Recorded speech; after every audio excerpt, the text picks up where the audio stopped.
पढ़ाई की तरफ पूरी तवज्जो दो, ठीक है। अपने स्कूल का रोज काम करो आके, हैं। जी। स्कूल की जो पढ़ाई की तवज्जो है पूरी तरह दो। उसके बाद जो वीकेंड है उसमें एक दिन तो कुछ घंटे, चंद घंटे जमाती काम को दे सकती है, दो, ठीक है।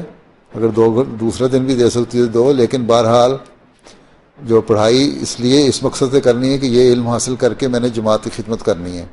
जी। और अगर अब वक्त ज़ाया कर दिया इस पढ़ाई का तो फिर 2 साल बाद वक्त दोबारा नहीं मिलेगा, लेकिन जमाती काम के लिए 2 साल बाद वक्त मिल जाएगा इंशाल्लाह ताला, हैं।